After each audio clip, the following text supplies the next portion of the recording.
An absolute beauty, 75 kilo division. As we welcome out the Aussie, Chase Haley.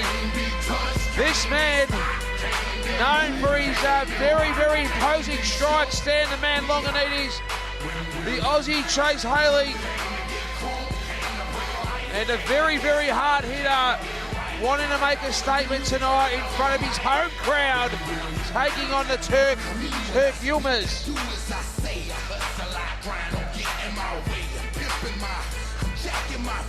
And gives the old fist to Jono Alman, who's also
Melbourne Pavilion for the A1 World Grand Prix. Fight number 4. Introducing first, fighting out of the blue corner. Last night this man weighed in at 75 kilograms even. He is trained out of Team Ultimate by James Rosler. 35 fights for 28 wins, 16 coming by way of knockout, the big bad wolf, Chase Haley. And his opponent, fighting out of the red corner. Last night this man weighed in at 74 kilograms. Trained out of the Tiger Muay Thai camp in Thailand. Tonight having Hisham in his corner. 20 fights, 15 wins, 8 coming by way of knockout. He is Gokhan, the Pitbull Turkyilmaz. And big ovation for the Pitbull. To centering for final instructions. We go to our referee in the middle. About the rules. You're both clear of the rules. You got no questions. Obey my commands at all times. Protect yourselves at all times. All right. Yep. The people came to see your skills. All right. Don't turn it into a wrestling fight or anything rubbish. All right. Touch guys now in the last. Good call there by our referee Bryce Burtwhistle. People here to see a good, entertaining fight. Let's give it to them. And what about the intense standoff? Stare by Chase Haley there. And what about the ovation for our Turkish fighter, Gokhan Turkyilmaz? From Turkey, got a big ovation than the Aussie. Yeah. Ready? This is going to be a good fight, I think. And here we go.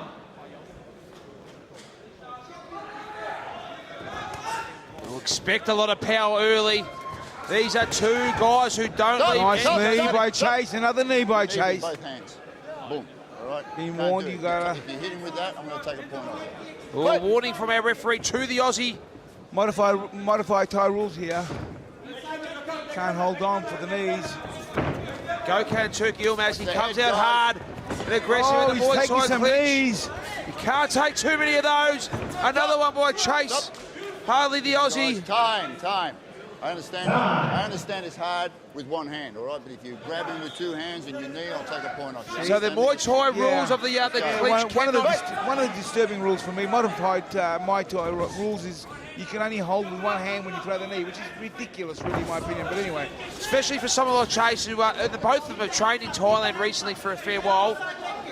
And a couple warnings there for the Aussie. So technical start, but lands a beautiful head kick. Turkyilmaz, of course, very aggressive, you know, with his hands, very tenacious, wants to land shots early. But you've got to be very careful. He can get caught on the way in, and he's done that a couple times, taking the knees.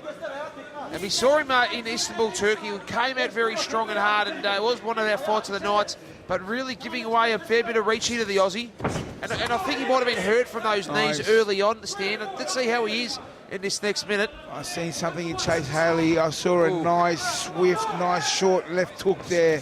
And I think we're going to see a little bit more of that as the fight continues.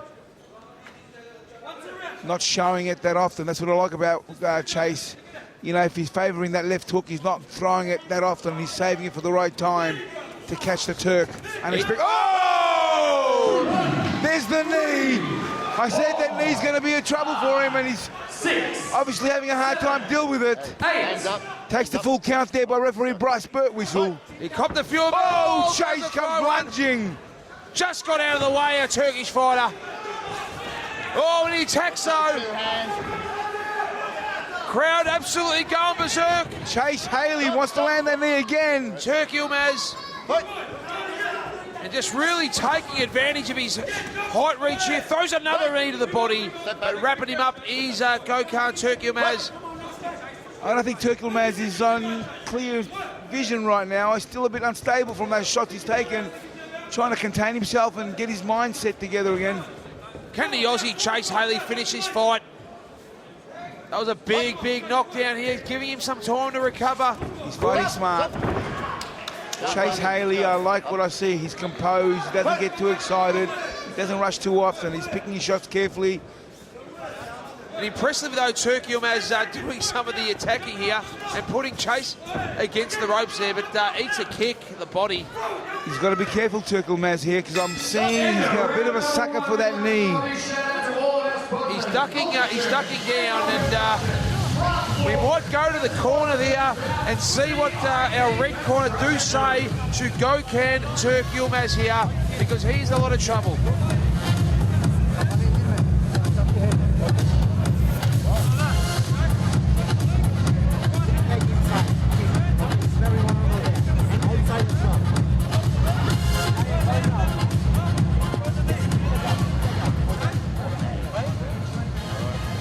Looking at Chase Haley's corner there, a lot confident look by the corner, and we're welcoming to the broadcast here Mr. Tariq Solo. Tariq, you must be very happy with tonight. A great start of the night, and Tariq, that's a sensational start to the night so far. Yeah, it's been a great start. The first two fights, especially kicker versus boxer, there's some good action there, and it's good to be back in Melbourne, Australia. But like I said before in the opening ceremony, this is all a lead-up for December 5, the live Fox Sports show that we're going to have.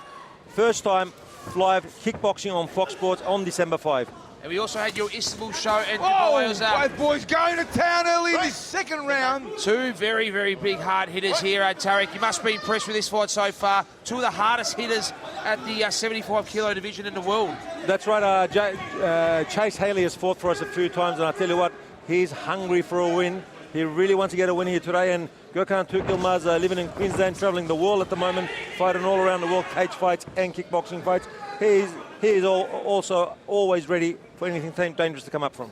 Well, that big knee was the telling factor in that first round, possibly a 10-8 round there to the Aussie Chase Haley. But Gokhan Turkyilmaz has heavy leather in those hands, and he's the sort of fighter that can just score a quick knockdown. I think Chase is just waiting for that knee to come back straight through the middle to Gokhan's chin, and he's done a great job there on the first round with that. And he's got a great chance of catching Gokhan again, because Gokhan is coming down with those. When he wants a punch, he just comes down, and Chase has worked that out, Stan, and he's just waiting for that knee. That's right. You're very right with what you said, and he's struggling to nullify that knee to stop it from coming through. But, you know, looking at the corner during in-between rounds, and Skeeter in the corner there, obviously calling his boy, telling him he's doing well. Again, heavy combinations. And Turkyilmaz there, very impressive there. Had Chase probably for the first time in this fight on the back foot stand. And again on the ropes. Both connect. Good late knee there by Chase Haley. I'm actually very excited that on the last two fights of Sam Greco's here, and he's going to co-commentate with yourself and Stan the Man. I think it's the first time Stan the Man and Sam Greco is going to commentate together on a night. And that's great to see, because the last time they came face to face, it was in the ring fighting each other. Well, that was many years ago. Never know your luck. December 5, I might get used to fight each other. You'll do anything to do that. If any man can do it, Tariq, it's yourself. And you bought Stan Greco and Stan the Man Longanese here tonight. 1 metre round from ring in a commentary position. You could possibly get him to come back. Great to have two great legends in Australian kickboxing. As we go to the last minute into this second round. And good knee there. Been a lot closer, Stan, this round. Chase is chasing the knee.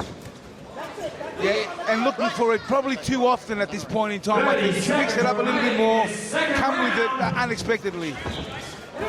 But you've got to give credit also to Turkyilmaz because he's really improved from that first round. I think he got caught with a few shots. He's just listened to his corner and he's fighting much better in the second round. Really landed some heavy shots earlier on Chase Turkyilmaz, and you know, if he can continue this, we'll probably take the second round, which he did need. And again, backs him up. Oh, in the back of the head there, but referee breaks him up. Tarek Solak, over 1,200 people here at the Melbourne Pavilion. You must be very happy to be back in Melbourne promoting the kickboxing again. Look, we're back to building it again, so it's not what I want so far, but I'm trying to build this back up to December 5. December 5, I am expecting a full house, and I'm expecting ratings on television, and Fox Sports has been really behind us with this, and they're really going to push December 5 for us. So I'm really excited that December 5 is going to put kickboxing back to where it was 5, 6, 7 years ago when I used to promote regularly in Australia before I went back to Europe. Well, you've got the best commentator here at Stand the Man Longanese, and you've got Sam Greco coming on as well. You've been the #1 promoter for 20 years, and we cannot wait for December 5. And just some heavy shots here. Turkyilmaz really got himself back in this fight, backing up there Chase Haley, and really doing some damage there. And another knee, as you said, Stan, really was trying the knees. Well, one more thing I want to add on for December 5, boys, is I'm going to give every good fighter around Australia an invitation, from South Australia to Western Australia to Queensland to New South Wales to Victoria. And you know what? Everybody's welcome, because December 5 is the great finale that we're going to put together with good fighters from around the world. Final round. It's our third and final round. Thank you, Tarek Solak, joining us, the great Tarek Solak here at ringside, our third round. And all of a sudden, he gets backed up again. Stop. Tries to throw the knee, and one hand, guys. Let's go. But just instinct there, grabbing him with the two hands. But it's Turkyilmaz once again coming aggressively here on the Aussie. And this fight, all of a sudden, could be in the hands of the judges again after possibly a 10-8 first round to the Aussie. Turkyilmaz doing all the attacking. He's finishing off strong, let me tell you, and a good third round here might be enough to win the fight, possibly. And what Gokhan's doing is he's getting him with some combinations, but he's getting out of trouble, not copying that knee like he was in that first round stand. Yeah, you're right. Look, I just think that Chad Haley's just a little bit too smart to be a sucker and get caught on the end of some of those shots. He's smart. He's fought a very, very smart fight, and he's experienced, very composed and relaxed. I want to see him pick his shots, throws kicks, punches, occasionally throw that knee. Again, that knee just missing its mark. Yeah, that's his definitely finishing blow there. Oh, and he walks into one and gets one for his liking. Good show respect there by Gokhan. After he lands that left hook, he should follow through with a low kick to break it up a little bit. I mean, again, a bit of a fake move there by the Turk. Right. Step back, guys. But just really found his rhythm, the Turk, who's been in Brisbane and training around the world. Well, they know. I mean, in the corner, Treslor and Skeeter both know that this Turkish boy's going to come and finish strong, and they were really in the ear of Chad to finish strong in his third round. And we saw him in Istanbul, Tarek, and he's just got knockout power, Gokhan Turkyilmaz, hasn't he? He fought in Iceland, he fought in London, he fought in, if I'm not wrong, Korea, Thailand, and he came here. Like, he's done all this in the last 6 months, and he's just traveling around the world. And when I see him in Iceland, he's wearing his skiing clothes, and when I see him in Thailand, he's got his shorts on. It's great to have him in Melbourne, Tarek, and this is a cracking fifth fight, last minute, and the crowd going berserk here. Great crowd here in Melbourne. The reason why Tarek Solak, mate, he uses Turkyilmaz all the time is because he always puts on a good fight for you. You know, he's not the sort of guy who comes here for a vacation or to look for a place to land. He's got pride, and he wants to put on a good show here for his promoter and for the local fans. Oh, walks into a big left. Beautiful punch there by Chase. Nice knee. But just a strong iron chin, Turkyilmaz, Tarek Solak. He's got a very strong chin, and has taken a few big shots there. Oh, another knee. And those knees would usually knock most 75-kilo fighters down, Steve. Yeah, this kid he doesn't feel nothing right now, but he'll be a little bit sore tomorrow morning. Chase Haley just lost a point here for grabbing with both hands and kneeing. Because Bryce has warned him on a couple of occasions, Tarek, when you hold, you can only hold with one hand. A tough rule, really, for a fighter that fights Muay Thai regularly. This is true, but let's not forget that. Oh, and a big knee in He's in trouble, Turkyilmaz. Grabs him up again. Again, he's holding He twice. stays, though. Oh, it's over. What an unbelievable vault, Tarek Solak. You must be very, very happy. And a one that's going to be extremely close now that point was lost to Chase Halley. Really evening up the fight. And now that second round could be the decision maker. Ladies and gentlemen, once again, we have gone to the judges' scorecard at the end of 3 rounds. It is a split point decision, declaring your winner, blue corner, the big bad wolf, Chase Haley. The Aussie has taken it in a split point decision. Construction groups for sponsoring this bout. What a fantastic victory. Chase Halley